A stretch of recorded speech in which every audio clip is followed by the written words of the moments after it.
What up? Now tune in to DassDumb. I am your boy Onyx Alexander, and how are you doing today? Good, I hope. You probably didn't ask because y'all are rude sometimes, but that's alright. I love y'all still. I am doing fantastic. Beautiful weather outside. I got my gallon of water that a lot of you like to give me shit for, which I don't know why. Like, I'm sorry I'm hydrated, you fucking assholes. And look, need I remind you that we live in Arizona, to where if you don't drink water, you will die. Alright, let's move forward. Anyway, man, sorry for the absence. Sorry I haven't been uploading.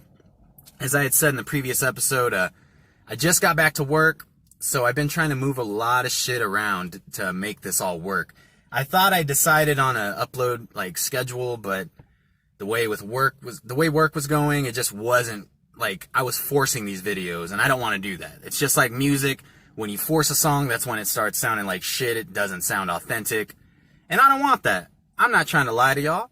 I'm trying to give you guys the best content I can possibly give you. So, but don't think just because I've been absent on the uploading that I haven't been scheming behind the scenes. Your boy's working on getting a laptop, getting a microphone, getting some software for video editing, do this shit really professional, and to really dive into this shit 100%. I'm also probably moving back to my old position pretty soon. I'll be making decent money again, steady money. I'll be able to put all I have pretty much into this podcast because you know why? I believe in this shit. And a lot of people that have been riding with me for a long time think I'm onto something good, so that's usually a good sign. I don't want to talk too much about that. Just wanted to keep y'all updated. You deserve to know why I haven't been uploading. But now you know.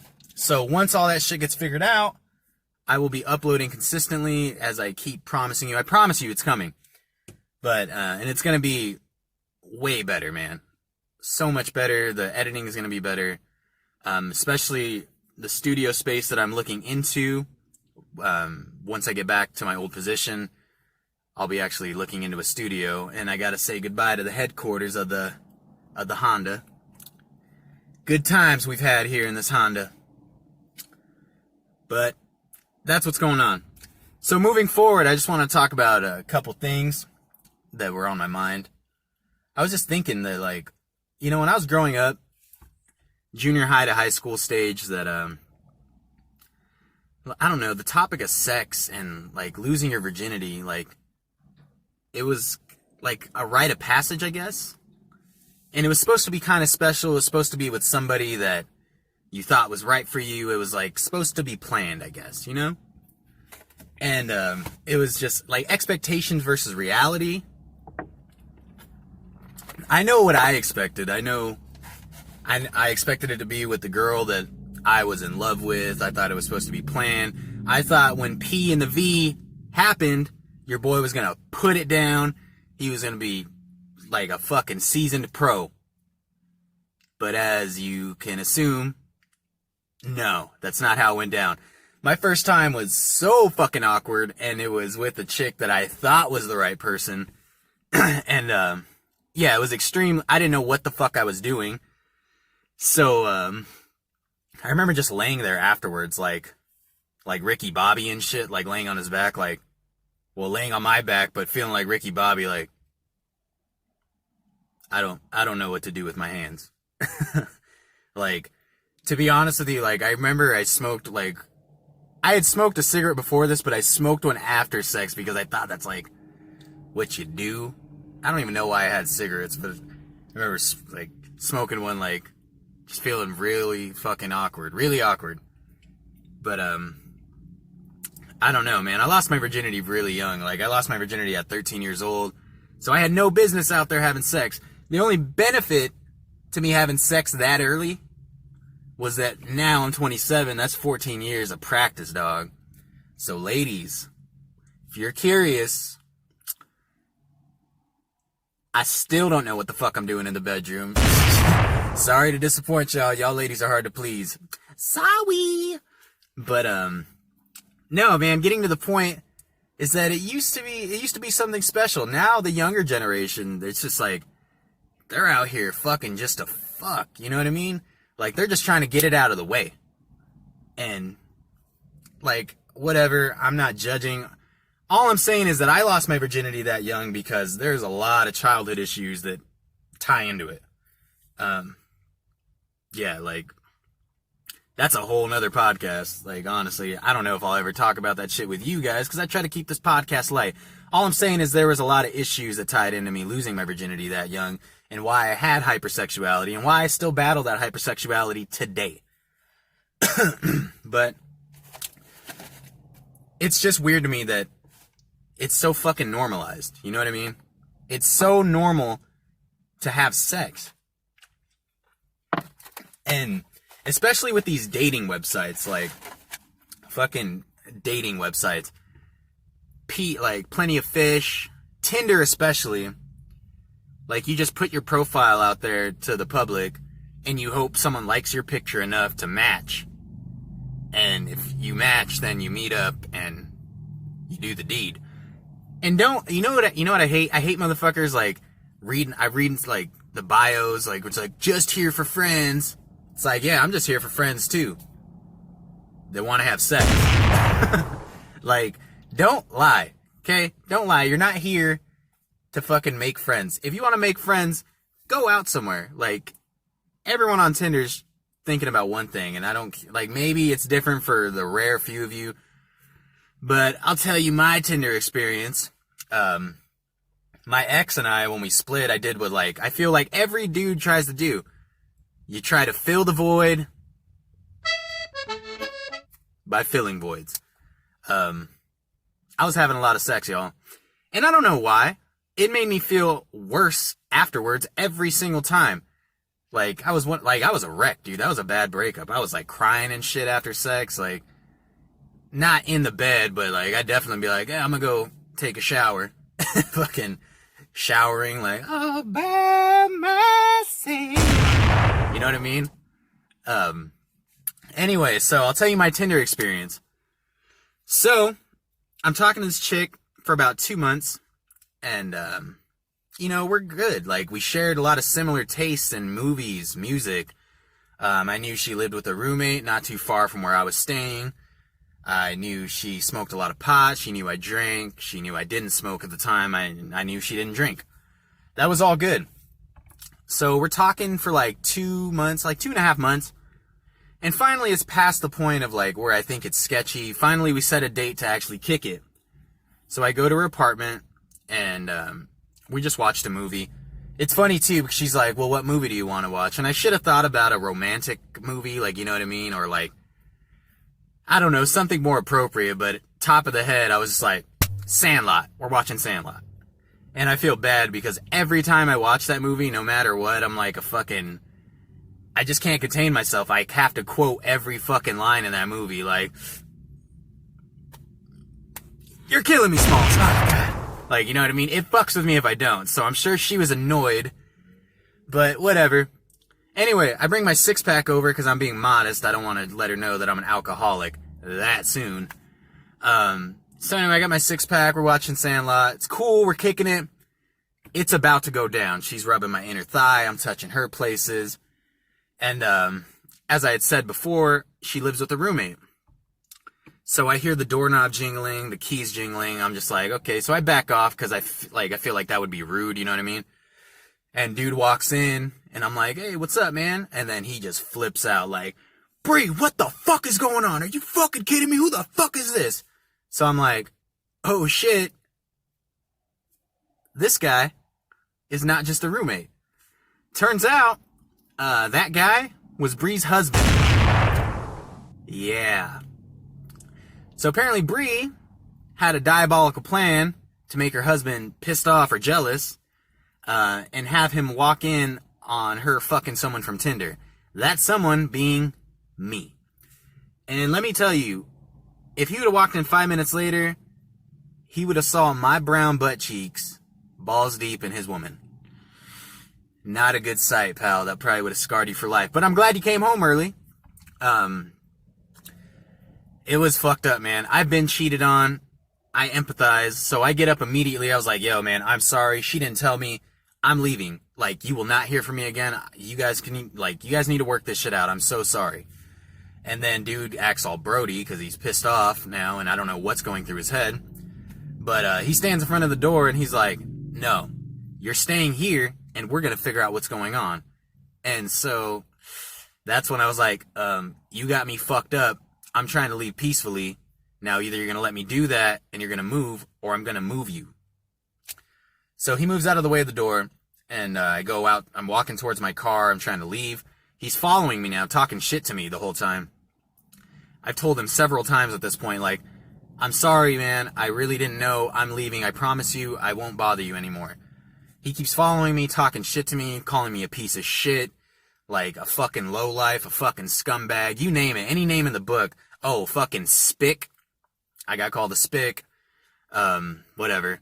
So I get to my car, and then now this is where I draw the line. He's behind my car taking pictures of my license plate. So at that point, I put my beer, because I took my beer. I'm not leaving that shit there. Fuck that. I put the rest of my beer in my car, put all my shit in my car, take my hat off. I close my car door, lock it, put my keys in my pocket. Now I walk up and confront him, and I was like, what did you just take a picture of? He's like, your license plate. I was like, what is the reason for that? He's like, in case I want to find you. That's where you lost me, and that's where peaceful goes out the fucking window, bucko. So I grabbed his phone, deleted the picture, and he's like fighting me like a little kid, and like I'm pretty much like fucking giving him the Heisman, like while I'm deleting these pictures. And then after I delete the pictures, I fucking chuck his phone into orbit, and it's probably still up there. No, but I threw his phone, smashed it. And some of you are probably thinking like, wow, it didn't need to go there. Like, dude just got cheated on. You're right, it didn't need to go there. But I tried to leave peacefully. Any of y'all that know me, I'm a pretty peaceful person. I'm with the shits if it needs to go there, but most of the time it doesn't need to. We can talk about the shit. And I was trying to remove myself from the situation. And, yeah, he wasn't letting that happen. So, yeah. Honestly, he's lucky he didn't get his ass whooped, because the way I came up, some shit like that got you punched dead in the fucking face. So, honestly, it could have went further, it could have went there, but it didn't. I just fucking protected my privacy, my peace of mind, deleted the picture, smashed his phone. If you are watching this today, guy, I am really sorry for your phone. I'm really sorry you chose to invest your time in a ratchet-ass chick. I hope you left after that. If you stayed, then you're dumb as fuck, guy. And you probably share similar issues, and you guys probably deserve each other.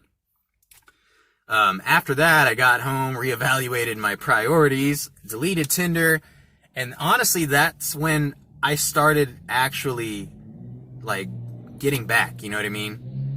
That's when I was like, man, I'm letting my ex put me in situations that I would never put myself in because I'm hurt.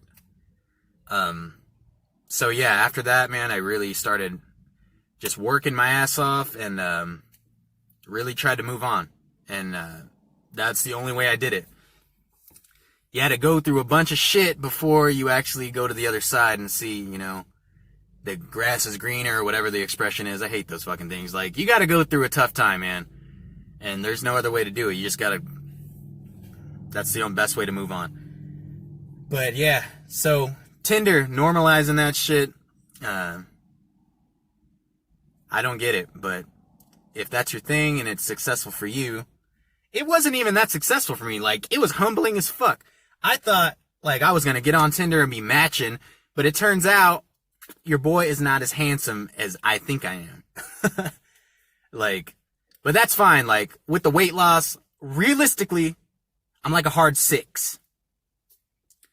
But I'm confident as fuck.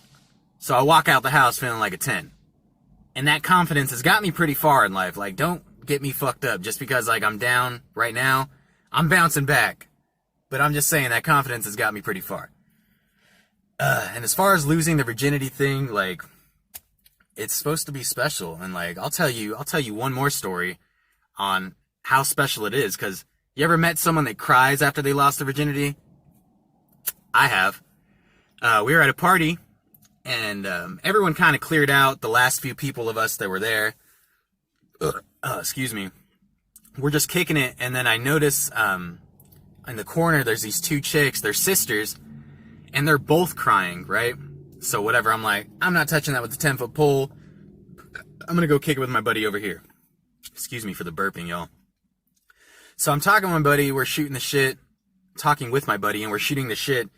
And out of nowhere, the older sister attacks me and is like, would you shut the fuck up? She just lost her virginity for the first time. Like, I'm not, like, she had ugly face crying and everything. Like, I was like, okay. I ignored it. Like, whatever. And then throughout the night, several times she said this to multiple people, like, fucking, seriously, guys, shut the fuck up. She just lost her virginity for the first time. And she kept putting emphasis on for the first time. So, I'm sure a lot of you are thinking what I'm thinking. But she said it one more time to me. She called me a piece of shit again. Like, I don't like that shit. Because, like, I pride myself on being a pretty decent fucking human being. So I don't like when someone that I don't fucking know is calling me a piece of shit for no reason. So, you fucking piece of shit, I told you already. But you shut the fuck up. She lost her virginity for the first time. Alright. I didn't want to do it, but you made me. So I'm like, yeah, that's usually how it happens, you fucking idiot. So now the crying stops from them, and they're like, wow, really? We're a fucking idiot? Like, yeah, your sister, did she become a nun? Is she now not a nun? Like, what the fuck? You lose your virginity once. Unless you're saved again, you're a born-again virgin. Which, judging by your sister's hip tattoo, she's probably not. But anyway, yeah, I called her a fucking idiot. Like, yeah, that's usually how it happens, you fucking idiot. She lost her virginity for the first time. Like, shut up. Like, I would never do that. One of those things, again, I try to mind my business. And then someone tries to bring me into their business. And that's what happens. You got called a fucking idiot. You got laughed at by the whole fucking party because of it. And, I'm sorry. Whoever pipes down your sister is none of my business. So don't make it my business. Cool? But anyway, man, I'm not going to keep y'all too long. I'm running a little longer than I usually like to. I like to keep it around the 15-minute mark, but had a decent amount to talk about since, I've been absent and I haven't been uploading. But like I said, getting some shit in the works. This is going to be, I'm telling you, this year, I'm going to make this motherfucker take off because I believe in it. A lot of you believe in it, and I don't want to let you down, and this is something that I've always wanted to do, and I'm going to put everything I have into it. Last thing I will say, because some people are like, well, what, you're a podcaster now? What, you don't make music? I love music. I love spitting. I love writing songs. I love all of that. I will still be making music for you guys to listen to. The name will still be under Onyx Alexander. And definitely I will be making some shit for y'all to feel, because I love music.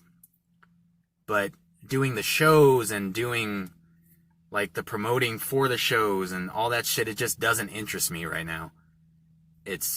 I love the creative aspect of it. I love creating stuff for you guys. But as far as, like I said, as far as the shows and doing the shows and everything that goes into, getting your music out there, it's just like, it's not on my list of priorities. The podcast is. I've never felt more natural in my own skin than what I'm doing now with you guys. So hopefully it's resonating well. And just know that I will still be fucking writing music. I still work on my craft every fucking day. You see me, I'm spitting in my head. So don't even trip. I got you.